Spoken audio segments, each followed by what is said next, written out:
Sis, isa ang pagdating niya dito sa Kapuso Network sa mga wish na matagal na nating inintay, matupad at mangyari.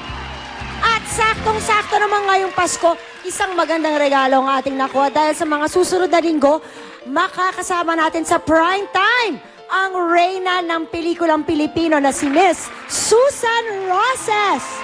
Good morning po, Tita. Welcome to Sis. Magandang tanghali sa inyo. Pinapanood ko kayo madalas. Wow, Salamat po. Thank you. Ngayon naman sabi mo nga, Tita Susan, pinapanood mo kami. Yes. Kumusta naman ngayon na ikaw ay kapuso na rin? Yes! You are here with us today. Well, masayang-masaya ako. Unang-una, nagpapasalamat ako sa GMA 7 sa proyektong ipinagkatiwala nila na naging napakaganda bahagi po ako. talaga.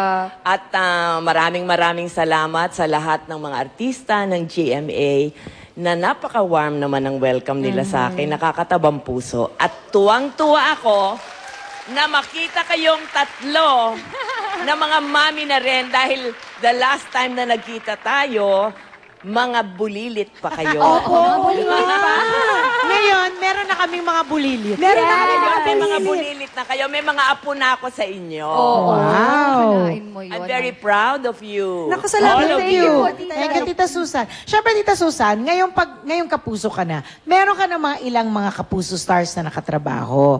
Sino ba yung mga, pag napapanood mo sa TV, yung naiisip mo na, uy, parang masaya silang katrabaho. Parang gusto ko silang makatrabaho. In Sino the yung mga future, yun? In the diba? future. Well, in the first place, kaya nga po ako naririto. Naalala ko, nung nagsisimula pa lang ako bilang artista, ay nakasama ko yung mga dati ng artista, sila Gloria. Yan naman ang gusto kong maging participation ko. Ngayong nandito ako sa GMA. Na makasama ko lahat ng mga kapuso, mga artistang kapuso. So ito lahat Exciting na. yan. Exciting yan. Yes. Abangan natin yan.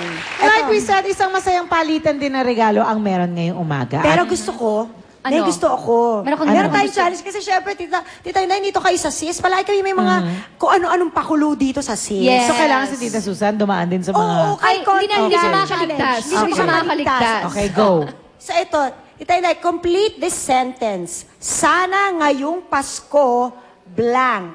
Ayan na. Sana ngayong Pasko, maging masaya tayong lahat. I love it. At sana ngayong Pasko, maalala natin ang dahilan kung bakit tayo nagdiriwang. At yun ay dahil birthday ni Jesus Christ. At dahil dyan, inspired by that, nagbibigayan tayo ng regalo. At nagmamahalan tayo, Yes. nagbabatian tayo dahil yun ang gusto niya. Yun ang gusto niyang mangyari na magmahalan tayo at magbigayan tayo. Yes. Mag-share tayo kung anong meron tayo, maliit man o malaki. Correct.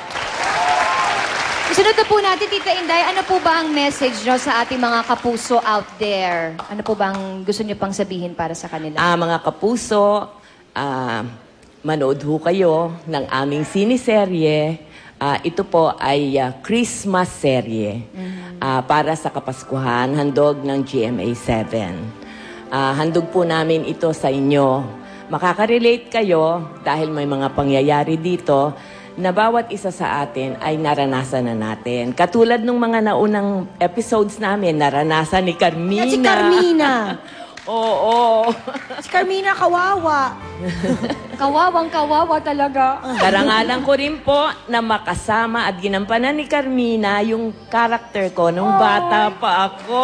Hindi po, Tita Inday. Thank you, Carmina. Thank you rin po, Tita Inday. Thank you po dahil I'm very honored and I'm very proud at saka very thankful dahil ako po yung gumanap na bilang batang Miss Susan Roses. Diba? Parang nakaka-tense naman yun. Thank you po, Tita Inday. Thank you po. too.